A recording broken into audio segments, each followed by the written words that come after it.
I stand on the eastern ridge of what everyone in Millbrook now calls Ashford Point, though the faded sign still reads Blackthorn Salvage Yard. 4 months have passed since the night Vivian locked me out of the only home I had ever known.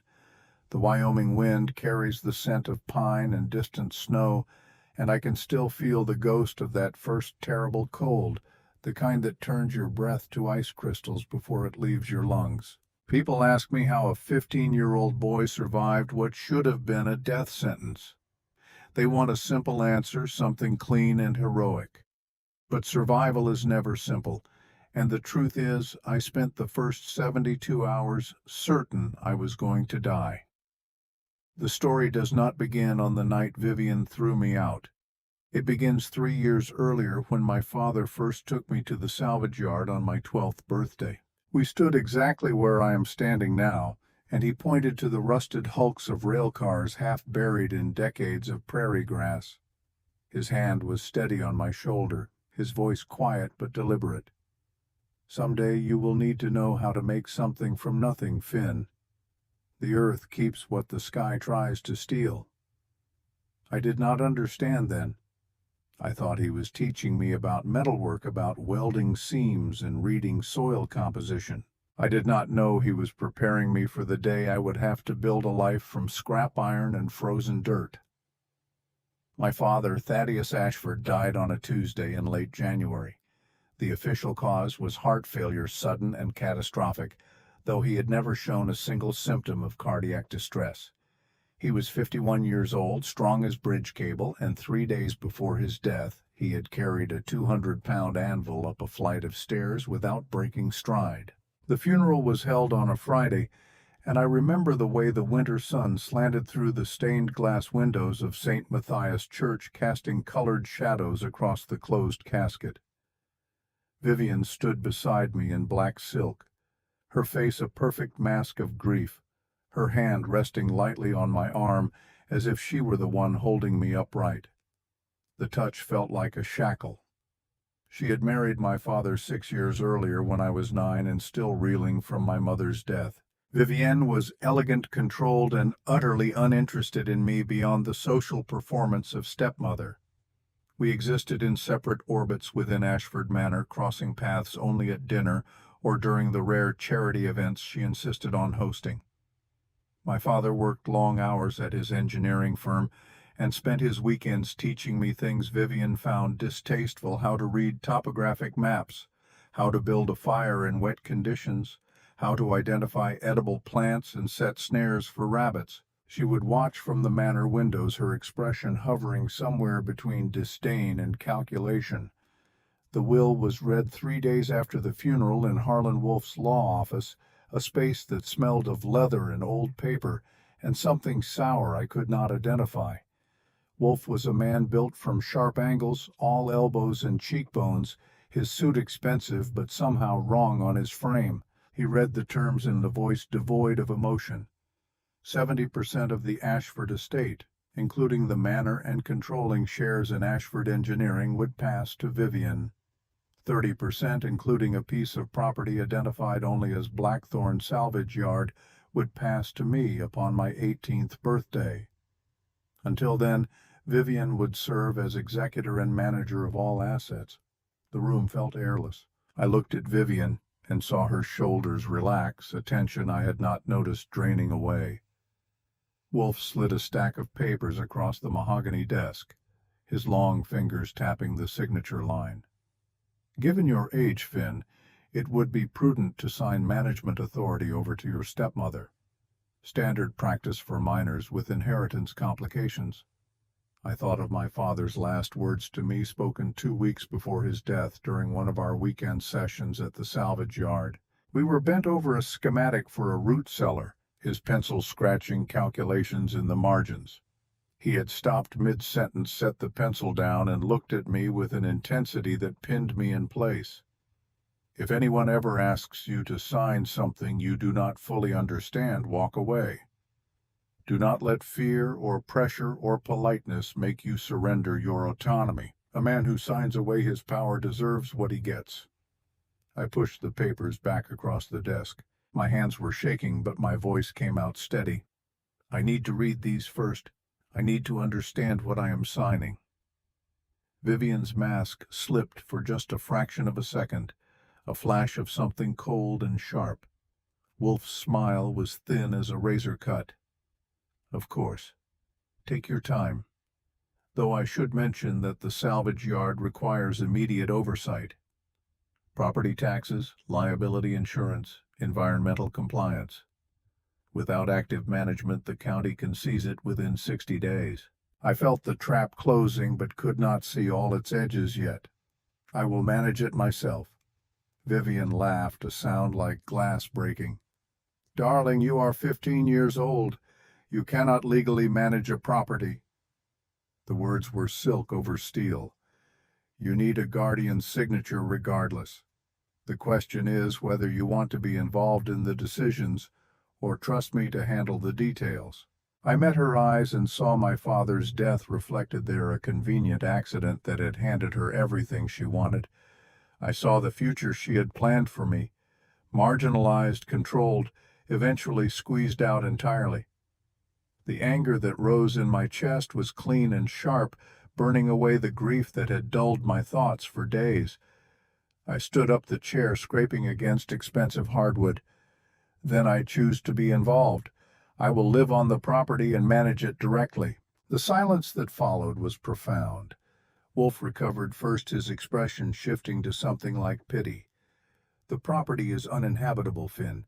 It is 20 acres of rusted metal and contaminated soil 40 miles outside Millbrook. There is no house, no running water, no electricity. You cannot possibly. I can.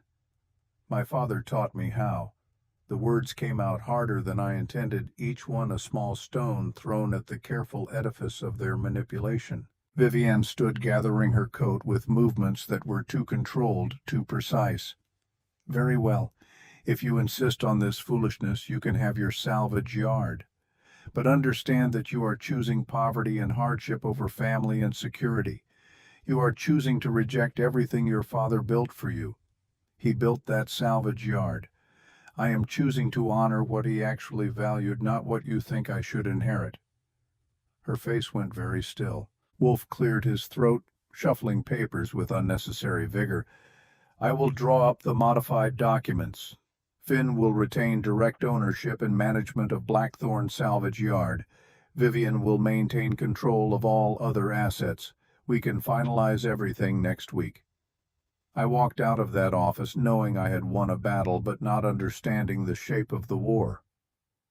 Vivian did not speak to me on the drive back to Ashford Manor. She stared out the window at the winter landscape, her reflection ghostly in the glass, and I felt the cold radiating off her in waves. That night I packed a single backpack, 3 changes of clothes, my father's hunting knife, a waterproof tin containing matches and a ferrocerium rod, and the leather-bound journal where he had written years of technical notes and survival instructions. I did not pack sentiment or comfort. I packed function. Somewhere around midnight I heard Vivian on the phone in her study, her voice low and urgent, though I could not make out the words. I pressed my ear to the door and caught only fragments, liability, and property value, and make sure it is clean. The sense of danger crystallized in that moment. Vivian was not simply letting me go to fail on my own. She was planning something, orchestrating an outcome that went beyond mere abandonment. I retreated to my room and triple-checked my pack, mentally cataloging every skill my father had drilled into me over the years.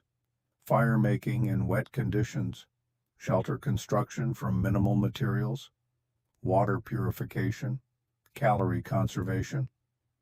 The lessons had seemed excessive at the time, almost paranoid in their thoroughness. Now they felt like the careful preparation of a man who knew his son would need every advantage to survive what was coming. The next morning dawned clear and brutally cold.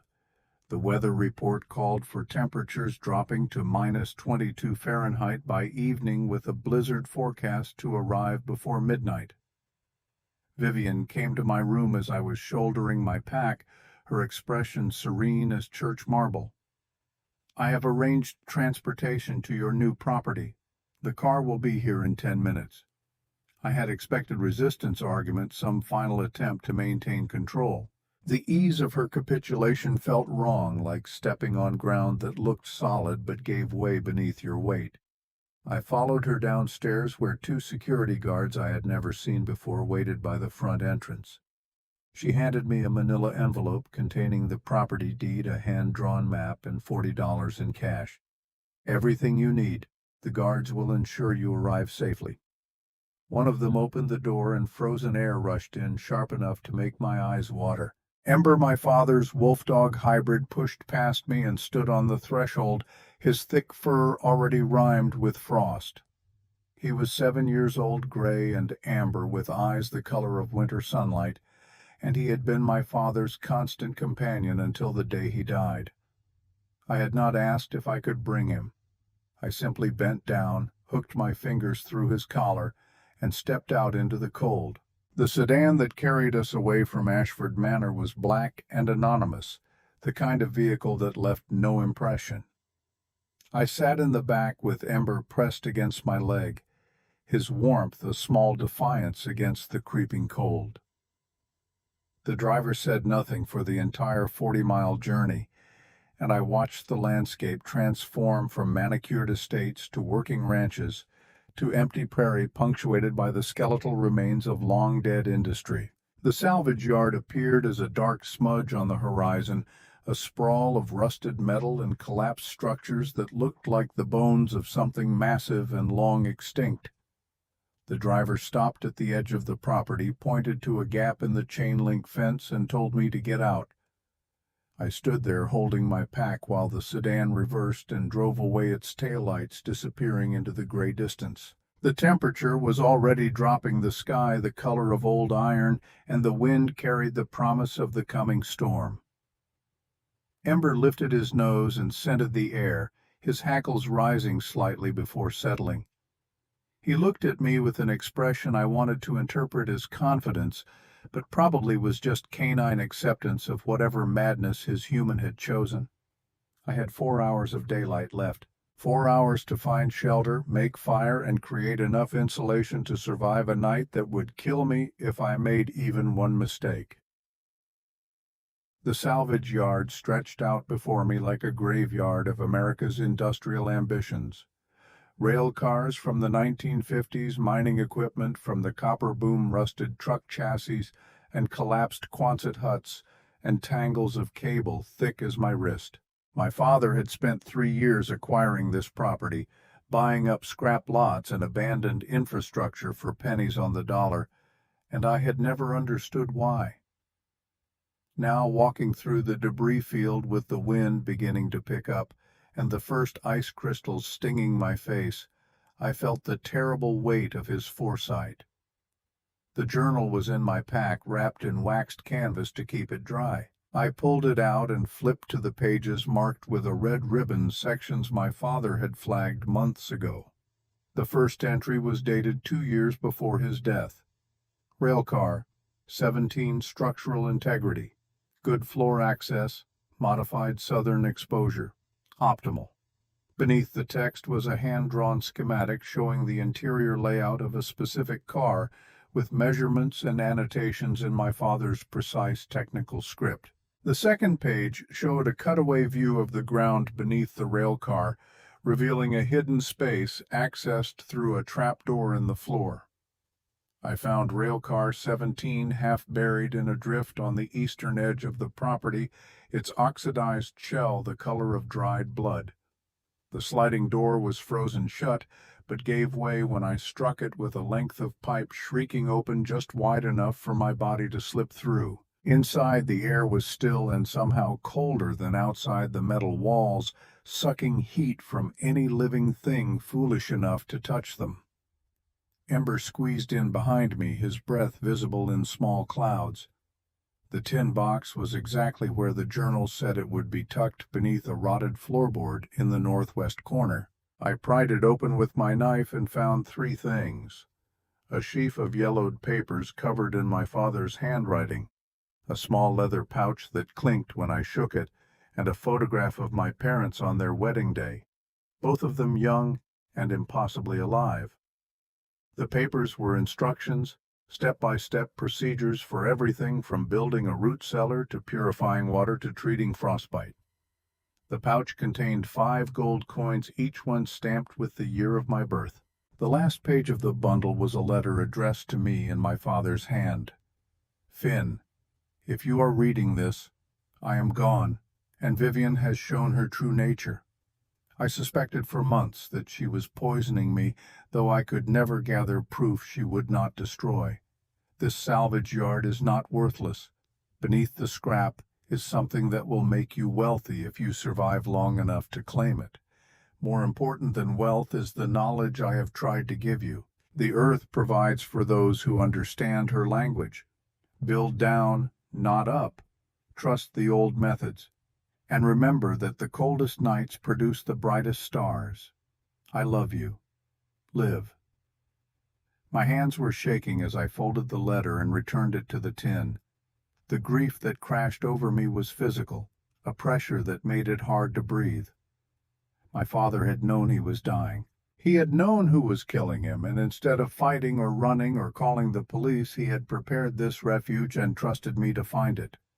The weight of that trust felt heavier than the frozen air pressing against the railcar walls.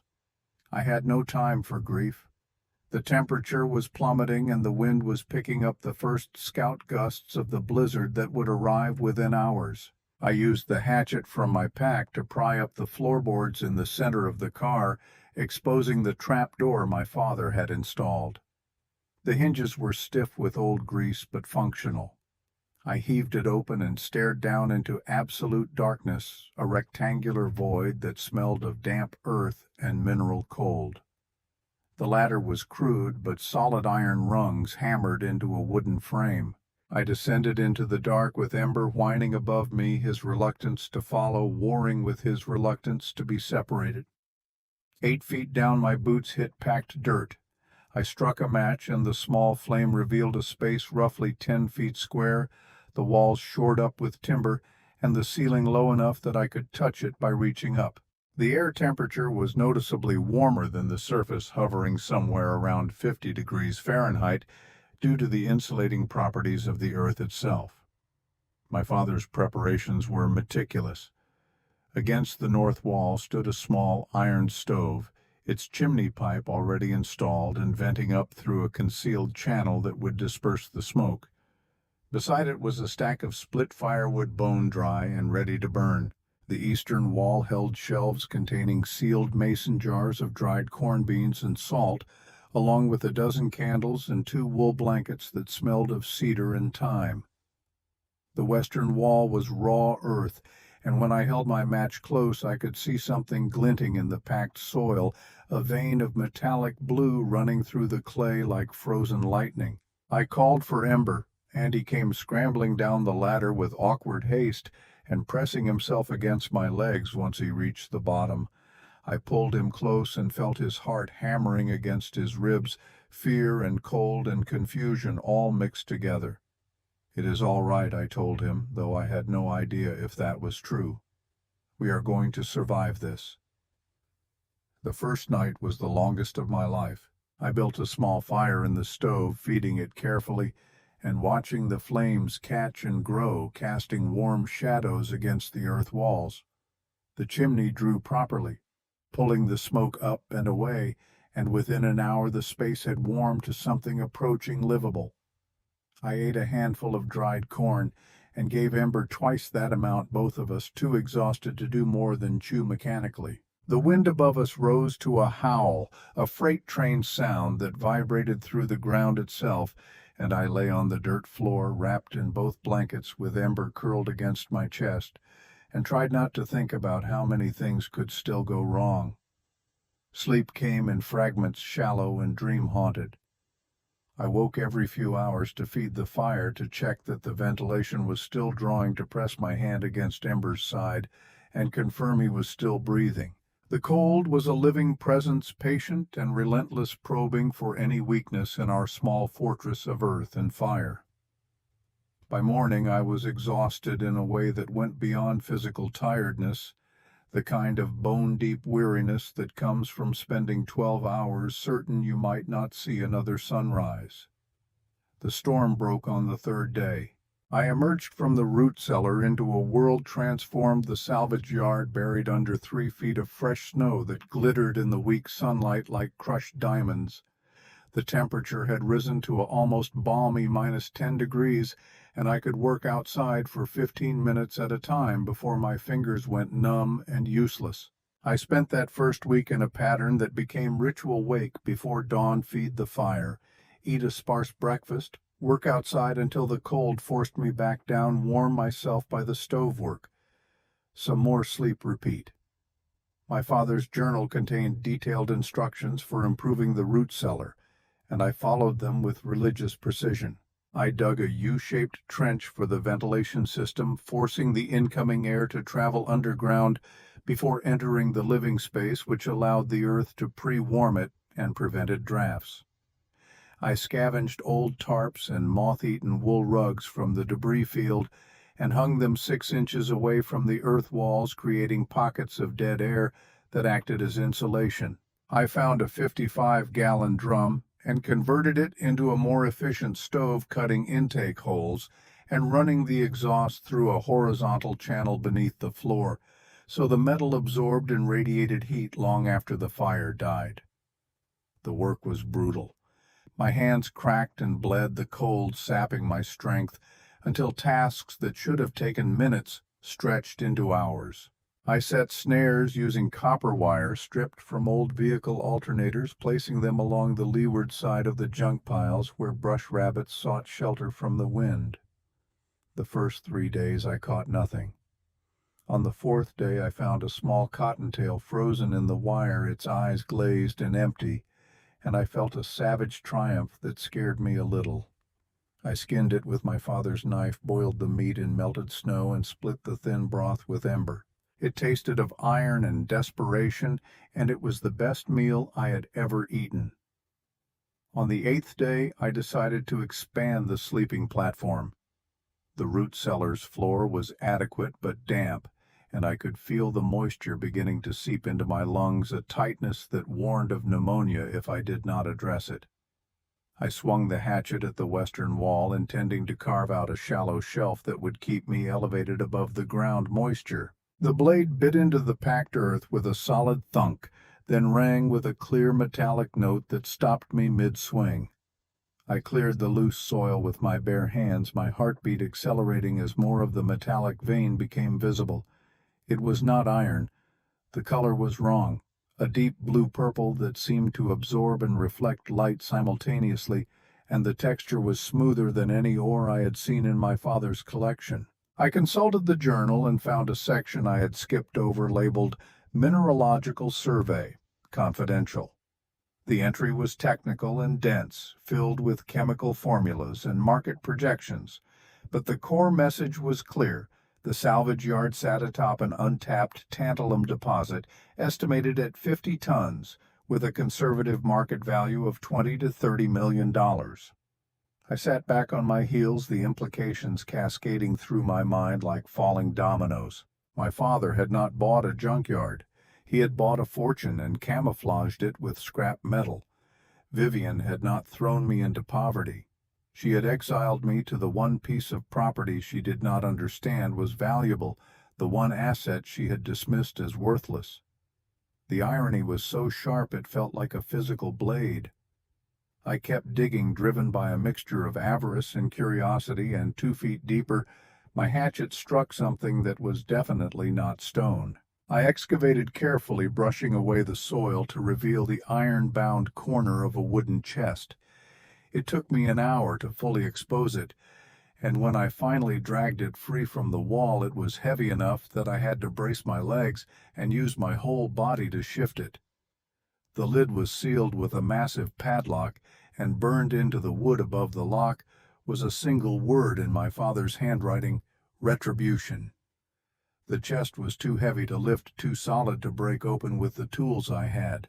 I tried prying the lock with my knife and nearly snapped the blade. I tried using the hatchet as a lever and succeeded only in denting the wood. Ember watched my efforts with patient incomprehension. His head tilted, and I finally gave up and sat beside the chest with my back against the cool earth. Whatever my father had locked inside would have to wait until I could find proper tools or someone with the skill to open it without destroying the contents. The wind above had died to nothing. The silence, after a week of constant howling, almost unnerving. I climbed the ladder and pushed open the trapdoor emerging into the rail car, just as the sun was setting behind the western mountains, painting the sky in shades of amber and rust. The temperature had dropped again, my breath turning to frost the moment it left my lungs, and I was about to retreat back into the warmth when I heard a rhythmic thumping, like someone beating a drum with slow deliberation. The sound was coming from outside the rail car. I moved to the gap in the sliding door and peered out into the gathering dusk. At first I saw nothing but snow and shadow. Then the thumping came again, closer now, and I realized it was not a drum. It was footsteps, heavy and irregular, the gait of someone struggling through deep snow. A figure emerged from behind a collapsed Quonset hut, moving with the slow determination of someone operating on nothing but willpower. I could not make out details in the failing light, but the shape was human, bundled in dark clothing and clearly in distress. They took 3 more steps, stumbled, caught themselves, and then collapsed face first into the snow 20 yards from my position. Ember was already moving, scrambling out through the gap and bounding through the drifts before I could call him back. I followed, my heart hammering, snow filling my boots as I ran. I reached the fallen figure and rolled them over, brushing ice crystals from a face that was ash-gray and deeply lined, a woman somewhere in her late 60s with frost on her eyelashes and blue lips. She was barely breathing, her core temperature dropping into the kill zone, and I recognized with a shock of displaced memory the woman I had seen exactly twice before, once at my father's funeral standing in the back of the church, and once years earlier when she had come to Ashford Manor carrying something wrapped in oilcloth that she refused to leave with anyone but my father himself. Her eyes fluttered open for just a moment, pale and unfocused. Willa Crane. The name came out as barely a whisper, her breath smelling of metal and exhaustion. Thaddeus sent me. You need to know what they did. Then she was unconscious, her body going limp in my arms, and I was lifting her despite my own exhaustion, carrying her through the snow toward the rail car, while Ember circled us both, and the last light drained from the western sky. Getting Willa down the ladder nearly killed us both. She was dead weight in my arms, her breathing shallow and irregular, frost still clinging to her eyebrows, and the loose strands of silver hair that had escaped from beneath her wool cap. Ember went first, his claws scrabbling against the iron rungs, and I followed with Willa draped across my shoulders in a fireman's carry that made every muscle in my back scream. Twice I nearly lost my grip. Twice I caught myself by wedging my elbow against the ladder frame and simply refusing to fall. The root cellar felt tropical after the killing cold outside. I laid Willa on the dirt floor near the stove and began the methodical work of warming someone back from the edge of hypothermia. My father had drilled this into me during our winter camping trips. Core temperature first, extremities never. Heating the arms and legs too quickly floods the heart with cold blood and stops it dead.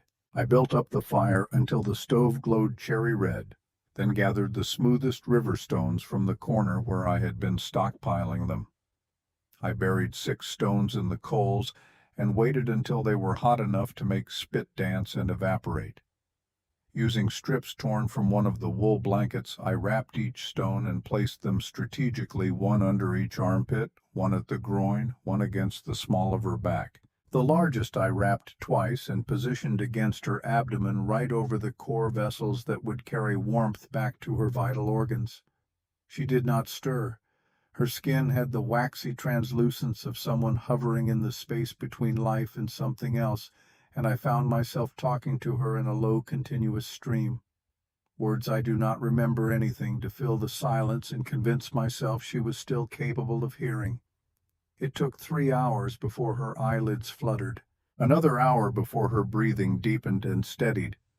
I fed the fire and rotated the stones, replacing cooled ones with fresh heat, and somewhere in that vigil Ember curled himself against her side and added his own warmth to the equation. When her eyes finally opened fully, they were pale gray sharp despite the ordeal, and they fixed on me with an intensity that made me want to look away. "You look like him." Her voice was gravel scraped across concrete, ruined by the cold but functional. "Same stubborn jaw, same way of standing like the world might knock you down, but you will get back up anyway." I brought her water, heated with a stone from the fire, held the tin cup while she drank in small, careful sips. "You knew my father. Thaddeus Ashford was the best blacksmith I ever trained. Not the most talented, but the most deliberate. He understood that metal has memory, that you cannot force it without consequence." She pushed herself upright with effort, her hands shaking. "I taught him everything I knew about working iron, and he taught me that some people are worth saving even when they do not ask for help." The statement hung between us, weighted with meaning I could not quite parse. Outside, the wind had picked up again, a low moan that filtered through the ventilation channels. I waited, feeding the fire, giving her time to gather whatever she had come here to say. "Your father came to my forge 4 months before he died, middle of September. One of those clear autumn days when you can see all the way to the Montana border. He brought a leather case and made me promise not to open it unless something happened to him, and even then only to give it to you." Her gaze did not waver. I knew something was wrong. He had lost weight, his color was off, and his hands shook when he thought I was not watching. But Thaddeus was a proud man, and I respected that pride enough not to press. "What was in the case?" She reached beneath her coat and withdrew a flat package wrapped in oilcloth, the edges sealed with wax that had cracked during her journey. I took it with hands that were steadier than I felt and broke the seal. Inside was a sheaf of documents, photographs, and a thumb drive in a protective case. The first photograph showed my father and Vivian at some charity gala, both of them smiling for the camera. The second showed Vivian alone in my father's study, her hand reaching for something on his desk. The third showed Harlan Wolfe entering the rear entrance of Ashford Manor at 2 a.m. The documents were medical. Lab reports from a private testing facility in Denver showing elevated levels of arsenic in hair and nail samples submitted under a pseudonym. A timeline in my father's handwriting documenting symptoms: muscle weakness, nausea, hair loss, confusion, numbness in extremities. A second timeline tracking Vivian's travel schedule and noting that symptoms always worsened after she returned from her monthly trips to visit her sister in Cheyenne. A receipt for a bottle of wine purchased from a specialty importer, the vintage rare enough to be worth photographing. The final document was a letter written in my father's hand, dated 2 weeks before his death. "Finn, I do not have proof that will stand in court, but I have enough to know the shape of my murder. Vivian has been feeding me arsenic trioxide, probably dissolved in the scotch she insists on pouring for me each evening. The doses are small and carefully spaced to mimic natural illness. By the time you read this, I will be dead, and she will have gotten away with it unless you are willing to fight." The thumb drive contains security footage from the hidden camera I installed in my study. The timestamp is October 12th, 9:47 p.m. Watch it, then decide what kind of man you want to be. My hands were shaking so badly I nearly dropped the papers. Willa watched me with an expression that might have been pity or might have been recognition, the look of someone who has seen this story play out before and knows there are no good endings, only bearable ones. He knew. The words felt torn from somewhere deep in my chest. He knew she was killing him, and he did nothing. He did what he could. Willa's voice was soft but unyielding. "He could not prove it without destroying you in the process. Vivian made sure of that.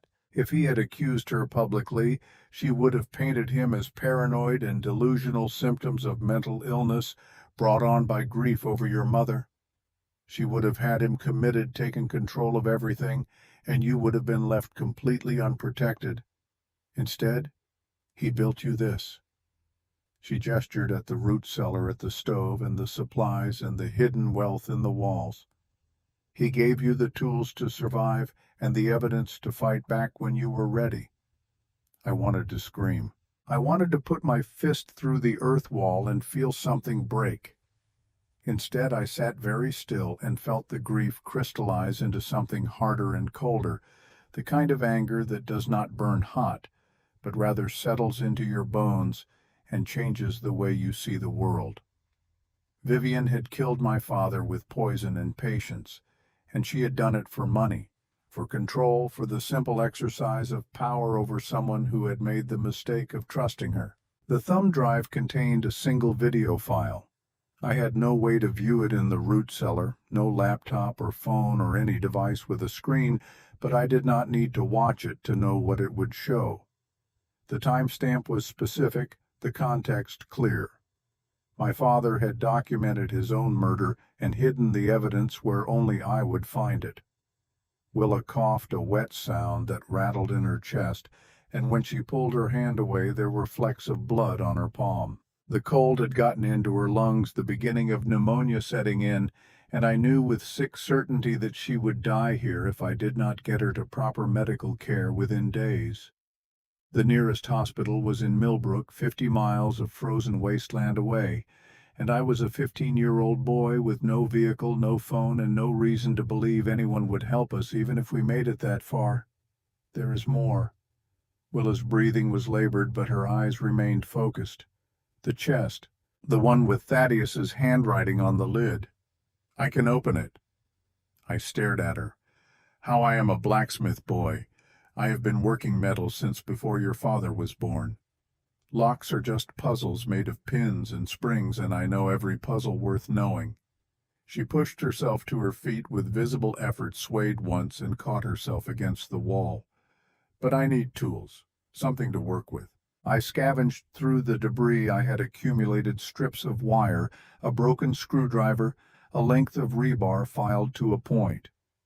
Willa examined each piece with the critical eye of a craftsman, assessing raw materials, selected 3, and moved to the chest with the careful deliberation of someone operating on limited reserves of strength. She knelt beside it, pressed her ear against the metal lock plate, and began working the wire into the keyhole with movements so small and precise they were almost invisible. 10 minutes passed. 20. The only sounds were the crackle of the fire and the faint scrape of metal on metal. Ember watched from his position near the stove, his amber eyes tracking Willa's hands, and I found myself holding my breath without meaning to. There was something ritualistic about the moment, a sense of doors opening and thresholds being crossed. And when the lock finally clicked and fell open, the sound was so quiet it might have been imagined. Willa sat back with a grunt of satisfaction. Your turn. This is your inheritance, not mine. The chest opened on hinges that shrieked with disuse. Inside, wrapped in layers of waxed canvas, were 4 bundles arranged with geometric precision. The first contained legal documents, the original deed to Blackthorn Salvage Yard, with my father's genuine signature, a stack of property surveys showing the extent of the tantalum deposit, and a forensic analysis comparing that signature to the ones on the papers I had signed in Wolf's office. The analysis was damning in its specificity. The loops were wrong, the pressure inconsistent, the angle of certain strokes physically impossible for someone with my father's hand dominance. Vivian and Wolf had forged his signature to alter the will, and my father had documented every discrepancy.